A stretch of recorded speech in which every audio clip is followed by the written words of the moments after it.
The full FNAF movie trailer came out and it's hype, but we're not just here to gush. There are some serious lore drops and reveals in this trailer, and we have to talk about them. So slices, put on your aprons, and let's bake ourselves a theory. First, let's gather our ingredients. We're going to go over everything that seems important from this trailer, but we will be doing it here. I won't be going in green screen with the trailer in the background because Universal gets a little trigger happy with trailer footage, so I'll just be showing things like this, easily, the little snippets. So I don't want to get copyright claimed, all right?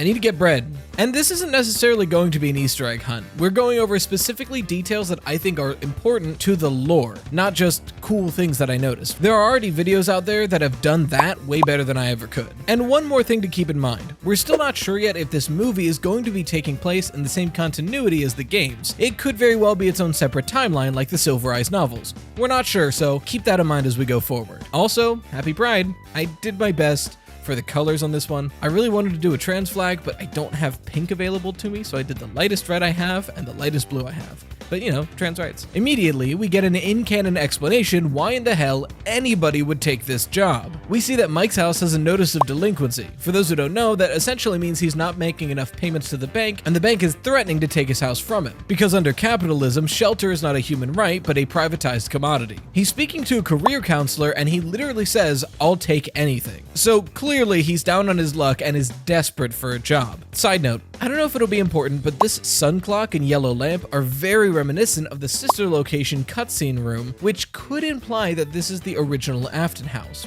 Or it's just an Easter egg. It's hard to tell. Now, the career counselor he's talking to goes by the name of Steve Raglan. We know from the casting announcement that this is definitely William Afton under a fake name. So it seems like we're getting a sort of Silver Eyes situation here. For those who haven't read the books, the first novel of the Silver Eyes trilogy has William Afton working under a fake name, Dave Miller, to be near the pizzeria while he tries to figure out how to get in. The next detail of note is the way William talks about the place. Quote, "This place was huge in the 80s, they shut it down years ago, the owner's just not ready to let it go yet." This tells us a few things. First, it supports the idea that the missing child incident took place at Freddy Fazbear's location, not Fredbear's. This is pretty well established, but it's just good double-up confirmation. It also tells us that this movie is taking place long after that while Freddy's is already closed. And a quick side note here, this does not necessarily mean that the movie takes place in a separate continuity yet. After all, there's no clear evidence that says that FNAF 1 happens while the FNAF 1 location is open. It's incredibly likely that the FNAF 1 location is already closed down by the time that we're playing FNAF 1. Anyway, we then get Vanessa.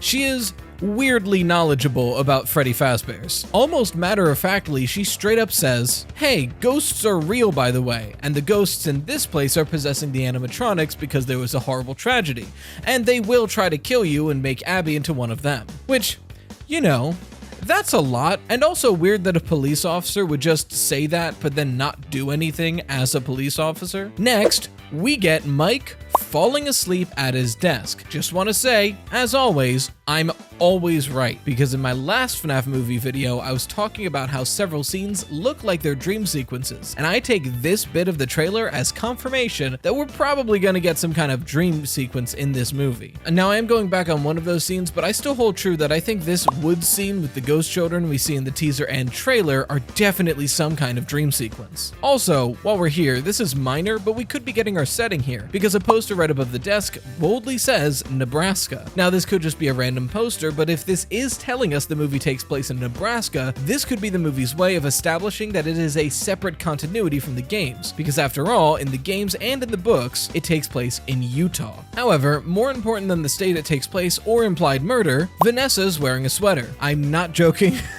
I'm not joking, this costume change does actually nearly confirm that the movie will be taking place over several nights. After all, it'd be weird that Vanessa would show up in a police uniform and then get changed into a sweater overnight. The next weird moment, who the hell are these people? We know these actors, all of which are playing characters original to the movie, but we can't see this person's face. Furthermore, we don't really know what they're doing. It does seem likely that they're breaking into a Freddy's location because soon after we see them opening this garage door-esque thing, we see Uncle Hank presumably being killed by Bonnie in a supply closet. So maybe they like broke and entered and the robots gave them what for. Also, I just realized, now this is sort of theorizing, so take it with a grain of salt, but this person opening the garage door could be this guy from the teaser who gets killed. After all, they're dressed somewhat similarly, and if one of the people in this party is killed by an animatronic, it's kind of safe to assume that all four of them eventually get killed by these animatronics. Also, this closet scene softly deconfirms the theory that's been going around that Uncle Hank is actually the movie stand-in for Henry. I know it shouldn't have to be said, but there were a surprising amount of people in my YouTube comments and Twitter replies who were adamant that it is confirmed that Uncle Hank is the stand-in for Henry, and if you think anything otherwise, then you're just denying the truth. But the only evidence for it was Hank and Henry are very similar in name, and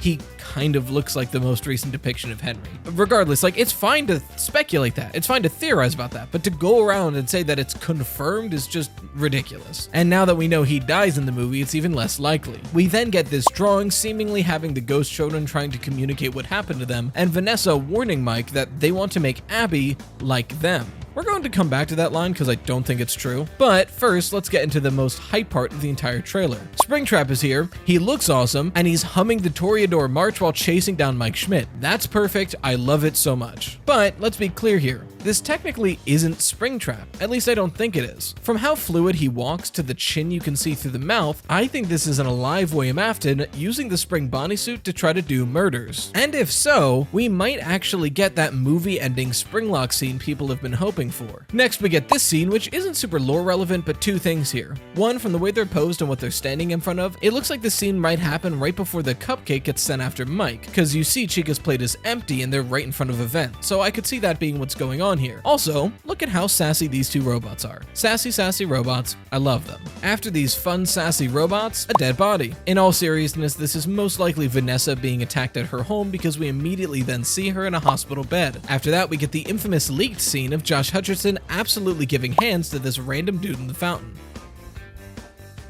Already? Look at this nonsense. It's hard to see who this person is, but it could be Ryan Reinecke, our Freddy security guard. Honestly, I think it's just a random dude. I think this scene is a fake out in where it's positioned in the trailer. Look at the beginning of the trailer. We see Josh Hutcherson coming home after a hard day and desperately asking for a job. To me, this implies that he just got fired. So if he was working as a mall security guard and chased somebody down through a store and beat them in a fountain, he would have just gotten fired. I think this is what opens the movie, frankly. Then some quick shots of Springtrap cornering Mike, and a hard cut to Mike being strapped into the device. Finally, we get the strangest shot of all. Abby and Golden Freddy in the back of a taxi being driven by Corey Kenshin. I love this, but it is wild. Also, look how big he is. Where's his body? He had too big for his goddamn car. What is he doing in there? Alright, that's everything important I could find in the trailer. So let's mix our ingredients and see what kind of theories start to form. Right away, we gotta talk about William Afton and Mike Schmidt. I know some people see the disaffected way that they're talking to each other and assume this means that they're not related and don't know each other. But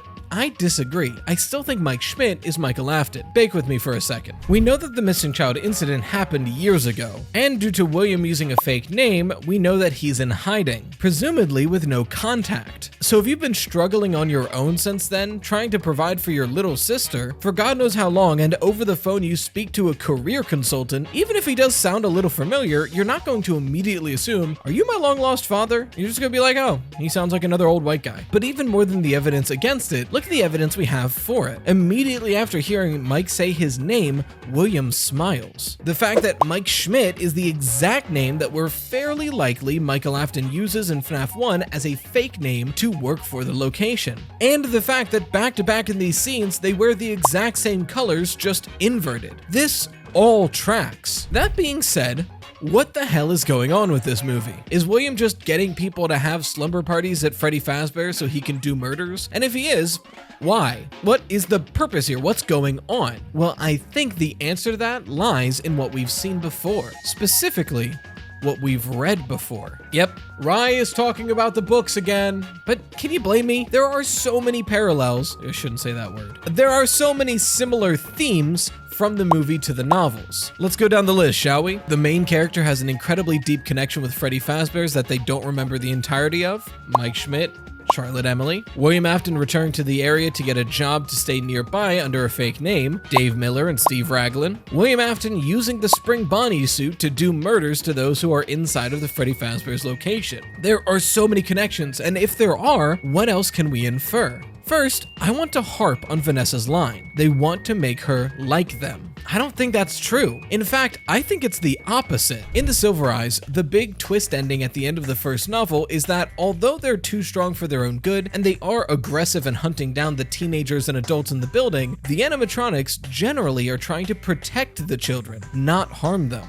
Every time they stole this kid away from the teens, the animatronics thought they were protecting the kid from someone who wanted to hurt him. Unfortunately, William knows this, and he uses the Spring Bonnie suit to blend in with the animatronics and then hurt the child once he's been separated. At least, that's his goal. And I think that's what we're going to see in this movie. I mean, look at the body language. In the scene where Vanessa warns us about the animatronics trying to turn Abby into another animatronic, we see Abby by herself, Foxy looking near her, and then when Mike shows up, Foxy looks at him and Cupcake squints at him. They're aggressive towards Mike, but they're kind of just vibing with Abby. Not to mention how friendly she seems to be with Golden Freddy. And okay, at this point, it's obvious. I was wrong. That's Golden Freddy. The first animatronic they showed was Golden Freddy. That's pretty cool. I was wrong. But at this point, if you're trying to say that this is just a beat up Freddy Fazbear, you're wrong. He's literally yellow. He looks identical to FNAF 2 Golden Freddy. Just, you lost. You lost. So if we've established that they like her, just no one else, why is she still in danger? Well, three things I think. First of all, Mike and Vanessa probably don't realize until the very end of the movie that they weren't trying to harm Abby. That seems like a very late in the movie revelation. Second,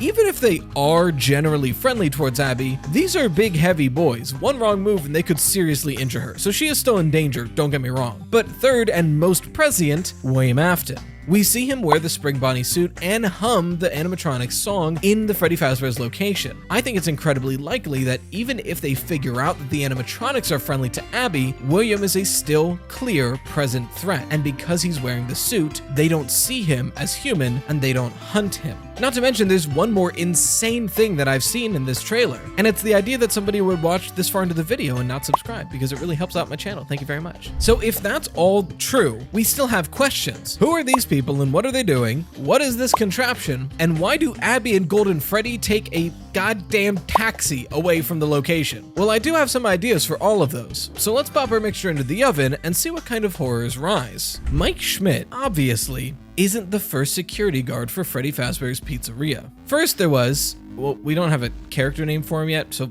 Ryan Reinecke, credited as Freddy's security guard. See, he knew that there were fully functioning animatronics in this abandoned building, and I'm sure that if this is the job he took, he's probably also pretty down on his luck. In other words, he'd need money, and he knows that if this building is abandoned, no one's really gonna notice if some equipment goes missing. So he enlists the help of 3 of his friends, these 3, to case the joint one day. But what should have been an easy lick turned into anything but. One by one, the 4 of them are killed by the very animatronics they came in to steal. And just like that, Freddy Fazbear's needs a new security guard. Down on his luck, Mike Schmidt takes the job, much to the pleasure of Steve Raglan. However, he quickly learns the true nature of this place thanks to Vanessa. But as he does, it's too late, as Abby has already been abducted by the animatronics. For reasons he can't seem to understand, they seem to be separating her from him. But in all this confusion, he arrives. Spring Bonnie being worn by William Afton. Different from the others, this yellow bunny moves fluidly, almost human-like. Spring Bonnie corners Mike, knocks him out, and kidnaps him. This hand, I think, is Mike Schmidt losing. So where does William Afton take him? To a new location. A location we haven't heard of yet thus far in the movie. The location where Spring Bonnie is from. Fredbear's Family Diner. Now, I know